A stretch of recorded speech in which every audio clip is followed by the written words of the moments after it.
Welcome to Our Appalachia. My name is Phil Conn. I'm your host for this series, and we're going to talk about a topic today that I really enjoy. I'm a jackleg farmer, I guess you'd say. I farm on weekends and in the evenings, and we have a real authority on mountain farming today, Mr. Leland S, who is from Rowan County at this point in time. Now, Mr. Hall, though, is a very versatile individual. He's been a coal miner. He has been a supervisor of construction projects. He's been a school teacher. But it's interesting to me that in 1930, he decided that the way to spend a life is working hard and providing for your family on a farm. So he came to this area. At that time, it was called Triplet, Kentucky, out on Triplet Creek when they had post offices all up and down the creek. And he began to farm. So, Mr. Hall, it's really a pleasure to have you with us. I've heard a great deal about your farming and also about your role as a community leader in Rowan County, Kentucky. Thank you. Let me ask you, what caused you, after several years of teaching, of mining, of being involved in construction projects, to decide you wanted to farm? From the time I was a child, I've liked farm life. Right. And the opportunity was there, and I grabbed it. Right. And you were born in West Virginia before the turn of the century, you told me. Yes, sir. In 1897. Can we tell that on you? You can tell it. Okay. So you were over 30 years old. I was 33 years old when you came to Rowan County. That's right. But you began to farm, and although you were well along as a young man providing a living for yourself, you know, to me, if you started farming in 1930, you still know what early farming is all about.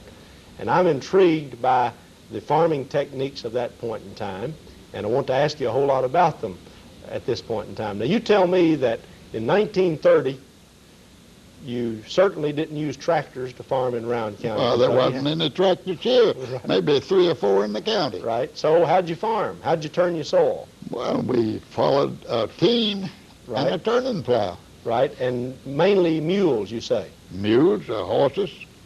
We've had them both. Did you train your mules and horses to follow calls or what? No, we had lines on them, and we bought them already broken to work. Right. Yeah. And when a man came to Rowan County to farm in 1930, what was he after? Did he think he was going to get rich or make a living, or what prompted you to decide that was a good way to spend your life? I liked farm life, and I liked Rowan County. And that's what it was all about. That's exactly it. Right. So you tell me that while there was not a great deal of cash to be realized in farming, that certainly it was a satisfactory way to live, and you had a real feeling of self-sufficiency at that point in time. We had plenty to eat, we had enough clothes to keep us warm, and we had enough money to spend when we really needed it. Right. Now, you talk about having money to spend. Did you then have cash crops? Did you have certain crops you sold for cash? At that time, the principal income of the Rowan County farmer was from tobacco. Right. And this is 1930. That's right. But now there was no allotment system or price support system at all at that time. That's right. Sometimes it was all right, and sometimes, why, you lost. So it was cheap. A free market situation altogether. If there was a surplus of tobacco, the buyers had the advantage, and you might get very little for a hard year's work. What kind of prices did tobacco command at that point in time? A quarter would have been a big price. By the pound? Yes. And I've seen it in Maysville that sold for $1.25 $100. $1.25 $100. That'd be 12.5 cents a pound. Oh, that was 1 1/4 cents a pound. 1 1/4. I'm not too good on the math today. That's not a whole lot of money then for working hard all year. Well, they didn't get rich at it. Right. So this money was needed, though, to buy certain staples. What things did you buy? What things did you buy rather than producing? Or well, the most of our clothing was bought, you know. Mm-hmm. And then some things that we had to have for the table. We had to have a flour. Mm-hmm. We took our corn to mill. You didn't raise any wheat then for flour. You just bought that. Well, I have taken wheat to mill. There was a mill at Grayson that would grind flour. Mm-hmm. And then you had to have some sugar, and you had to have a little of this and a little of that, but not much. And of course, we had to have a little to put in the Sunday school basket when it was passed around. Right. Of course, probably you gave the preacher a whole lot of produce too, didn't you? He didn't always get cash money, I suppose. No, he didn't get cash, but then we managed that. He didn't demand the payment that he did now. I see. He doesn't demand the amount. He didn't demand the amount. Right. But now when it came to the vegetables, the meat on your table, when it came to any number of seasonings or a lot of the things that you used around the farm, you made do. You raised it, you built it. That's right. You tried to avoid being in town 3 times a day buying the latest gadget or the frozen TV dinner. That's right. What were the main vegetables that you raised in the garden? What things did you put up? Well, of course, I think the potatoes are probably grown in more gardens. And after that, green beans, and then we'd grow some pintos and Great Northerns. So you dry those out and keep them dry. Beat them out with put them in a bag and beat them out with a stick. And then green beans, tomatoes maybe was next. Right. And then our roasting ears. Right. And then, of course, we grew a lot of corn. We took our corn to mill and had it ground to the mill. Did you use a whole lot more cornmeal than people do today? In other words, did people prefer cornbread more than they did wheat bread just because it was available? I think so. Because you could raise corn easier in this country than you could wheat, probably, or at least people were inclined to grow. It yielded better. Right. Yeah, you could get 30 bushels of corn to the acre here in this county then. Right. But you couldn't get that much wheat. How did you keep your potatoes all year long? How did you keep them from sprouting? Well, sometimes we hold them up. Sometimes we put them in a root cellar. Now, by holding them up, you mean digging a pit in the ground and covering them? Well, you level off the ground and pile the potatoes up and cover them with some straw and then put enough dirt on to keep them freezing. Okay, just to keep it from freezing, but at the same time you want them outside so it'd be cool enough that they wouldn't sprout. That's right. How about green beans? Obviously you canned a lot of green beans. Canned some, and some people made what they call in Morehead shucky beans. Shucky beans. We call them leather britches. Right, leather britches is a common term in the southern mountains. Okay, tell folks what shucky beans are. Maybe a few people don't know. Well, that's a green bean that's dried. Did you string them up to dry them? Sometimes you did, and sometimes we put them on a screen. Mm-hmm. And you tell me you've made some leather britches this year, right? Yes, sir. Do you think that leather britches and canned green beans taste different? In other words, do you like the taste? They taste quite a bit different. I know they do. Okay, but a shucky bean really is just an air-dried green bean. That's exactly right. Drying is a time-honored way of preserving vegetables. That's right. It's coming back, as a matter of fact. What about your sweetener? Did you ever make any sorghum, or some people call it sorghums with a S on the end in this area? Well, yes, that was a part of our income on the farm. Now, I figured taxes to come from the tobacco. Mm-hmm. Taxes for the land, you mean? Yeah. Okay. The taxes for the land, the tobacco met that. Right. And we tried to get enough sorghum to buy the winter clothes. I'll be. So you had a good-sized stir-off of sorghum then? Well, sometimes I sold Island Creek stores one time 500 gallons. 500 gallons? Yeah. That's a whole lot of cane. Now, you raised all the cane yourself in the Triplet Creek bottoms. That's right. And your farm at one time was how many acres? One time we had 480 acres there. 480 acres. Now, if I tried to buy 480 acres of Cranston area farmland now, I would be a broke man. What was land bringing in the 30s in that area?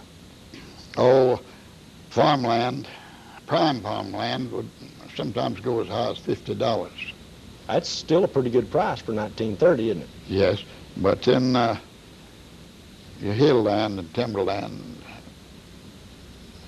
Forest Service paid $4.50 to $6 an acre for it when they established Cumberland National Forest. I see. So they were paying around the $5 an acre price for hill land. And of course, other than the Triplet Creek bottom, much of the land in the area where you farmed is hill land, isn't it? Well, now 80% of the land in Rowan County is woodland. Right. We only have 2 or 3 major creekways. I guess the North Fork of Triplet Creek and the South Fork of Triplet Creek. Then, of course, we have some big flats over in what's called the Tar Flat area. Those are actually ridge tops, but now those were forested in the 30s, weren't they? No, they weren't all forested. They've all been cleared. Some of it's been cleaned up, but there was some land out there then that was in cultivation. Right. Well, how was land cleared then? That must have been a monumental task. You didn't get your local neighborhood dozer driver to clear it for you, did you? Where would you got him? He didn't have it. You took an axe and cross-cut saw, and you took a mattock and grubbed the little stuff and cut the bigger. You did it all by hand then? That's right. And did you try to get the roots out if you were developing the little pasture stuff land? we did. You grubbed that out? Well, pasture land was generally land that had been in cultivation a while and then turned to pasture. Mm-hmm. You could sow grass on it. You'd get over with a mowing machine. Mm-hmm. And by a mowing machine, you're talking about a mowing machine that's pulled by horses or mules. That's right. Right.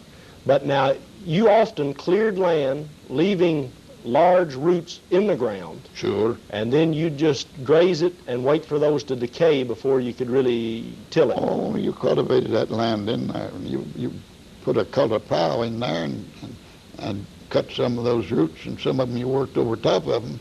But if you banged over a root here or there, you didn't worry about it. No, you didn't.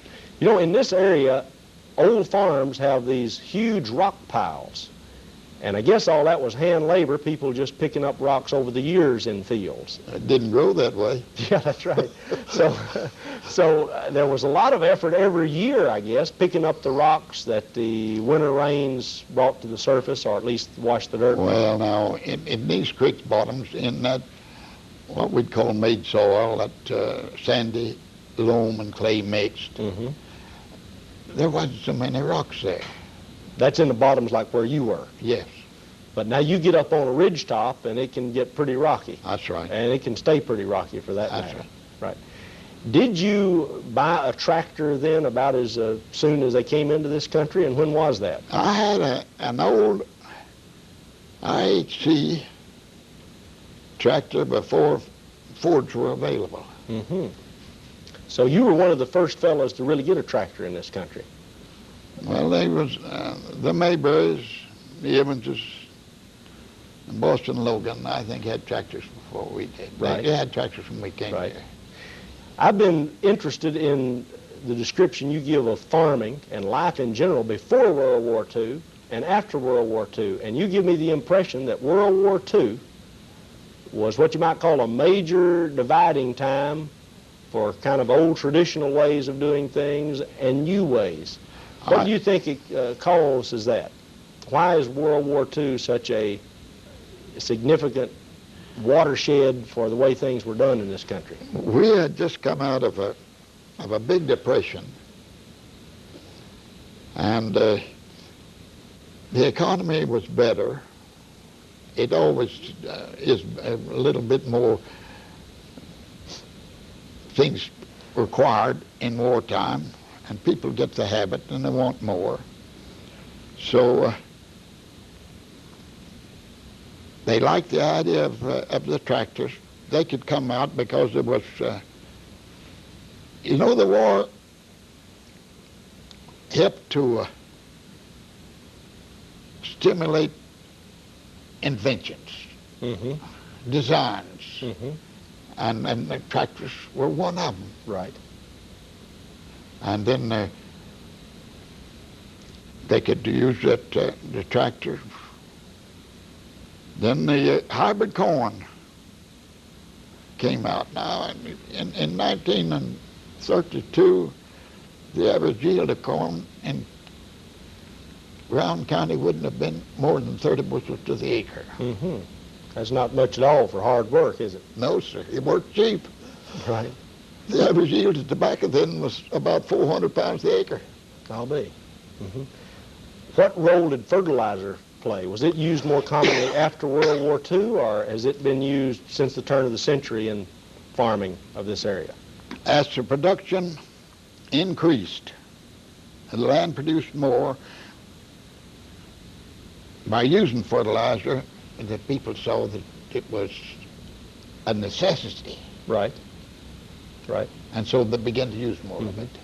Now, of course, at one time, you've mentioned that there's very little level ground, bottoms in Rowan County. And at one time, people had to make do. I've seen fields, to this day, of course, that look like they're almost a 45-degree angle up the hillside.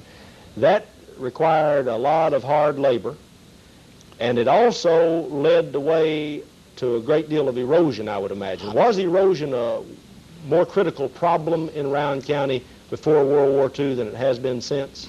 I think it was just as critical, but I don't believe that the people thought too much about it. They didn't think much about erosion at all? Well, they didn't know. Right.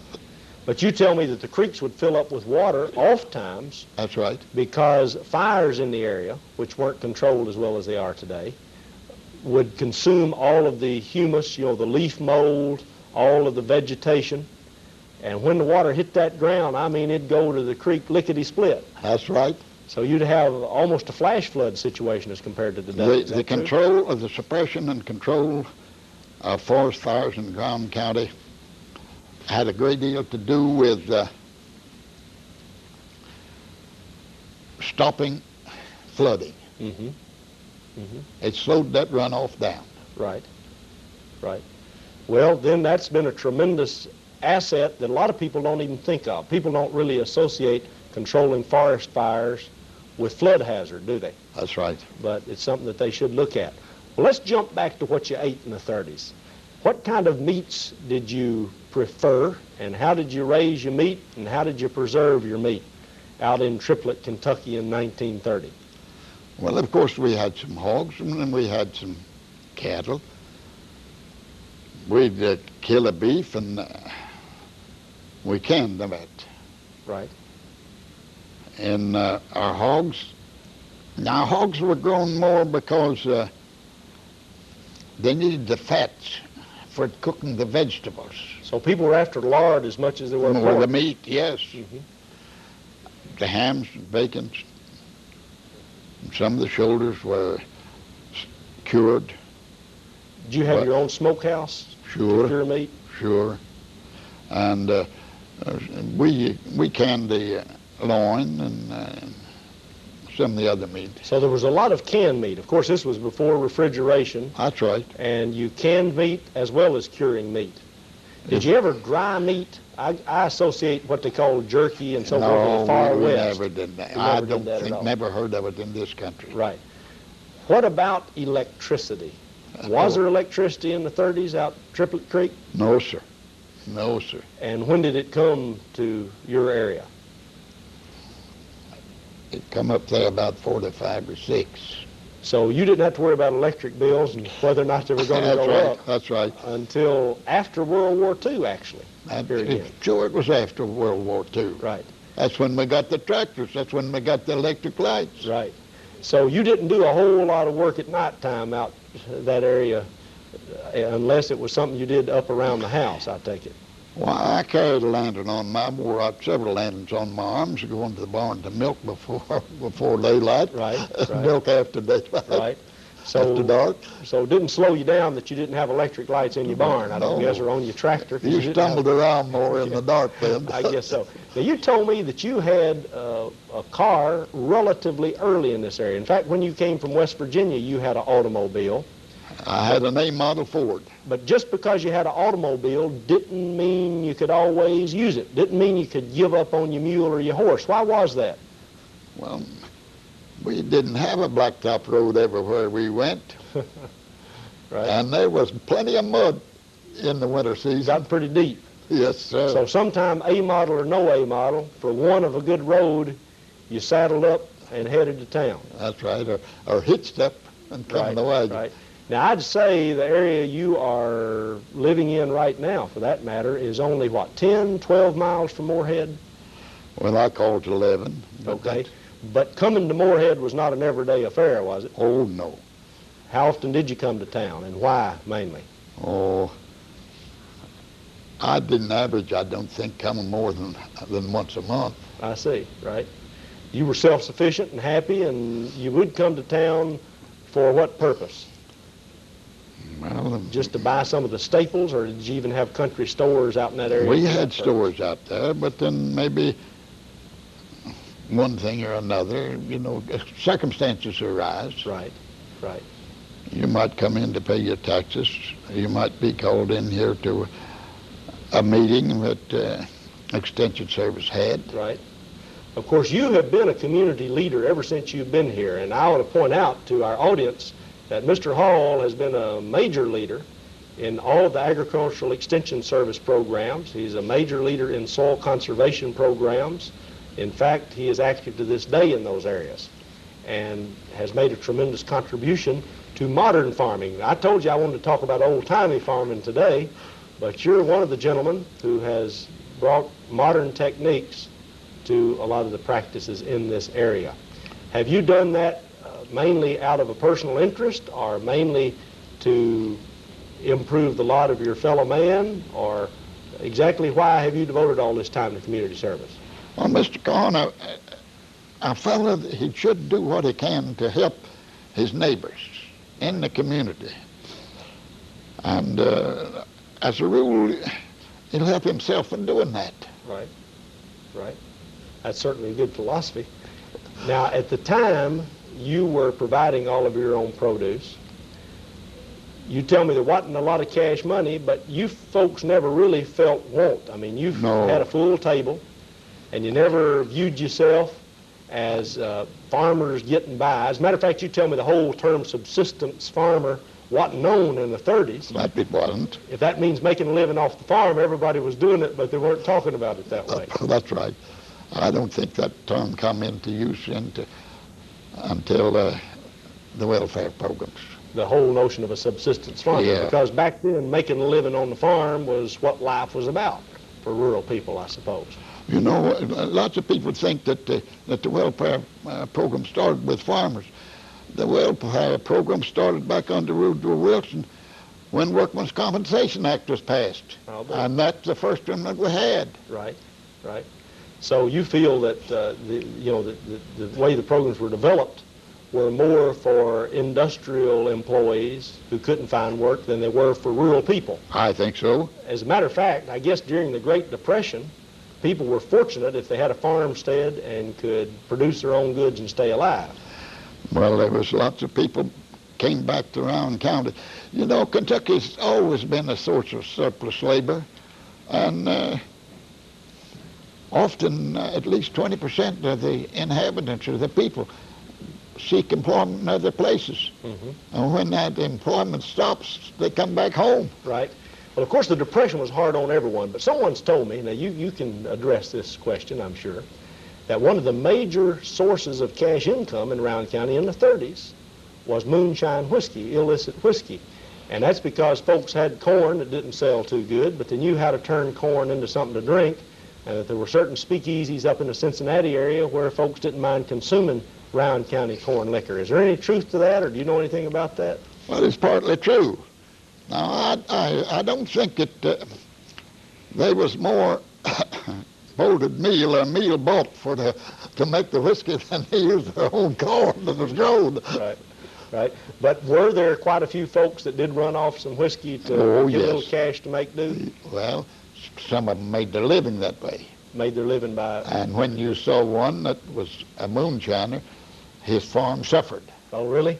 But really, at that point, making your own whiskey and getting a little cash for it, in the minds of some, was more honorable than taking welfare, I suppose. Well, the most of them was on welfare, too. I see. They kind of got it both ends. You told me an interesting tale, though, about a job you did out in Elliottsville. You told me that your crew not only made income from building, but what were you telling me about some of them running off a little moon from time to time? Well, now, there was 39 men on my payroll. This is when you were building the school at Elliottsville, Hogtown. There was 39 men on that payroll, and I doubt whether there was a half a dozen of them that hadn't either made or sold moonshine whiskey. So it was fairly common. At least people knew the art of moonshine. That's right. And I guess originally they made it for their own use to a great extent. They called them a hawk's nest. Right. And said, now, I saw a hawk's nest over there on my place. I want it moved. Right, right. Something else you told me, you said that when you first came here that there were actually some cattle drives still taking place, that people would bring cattle out of the mountains to the railhead, to Morehead. And what other animals did they drive through this area before the laws required fencing and before modern transportation? Well, I've heard that there were hogs, but now those cattle, I don't think they were driven to the railhead here. They went to the bluegrass. They would drive them all the way through to the bluegrass? Fleming's, and maybe on to Paris. I see. So in this part of the country, in addition to the far west, they did have cattle drives, particularly out of the mountains. I stopped by, I'd go around up in the mountains, and he'd buy a calf here and a steer there and a cow there, and he'd bunch them all up. Right. And he rode a horse, and he had a dog to do the legwork. Right, right. So he could round them up. And the dog would round them up. You told me something I've never even heard of, though. You told me there was such a thing as driving turkeys. Now, how in the world does a man drive a turkey? Well, you start they say that when you get them broken through the road, they go fairly good until it begins to get late in the evening, and then you have to stop. You have to let them fly up in a tree. But people would actually lead a flock of turkeys or drive a flock of turkeys to market as well. That's right. Right. Well, Mr. Hall, this has been a really interesting conversation for me. Like I say, I try to do some farming along, and the older farm practices in this area are a particular source of fascination for me. I want to thank you for being our guest on Our Appalachia.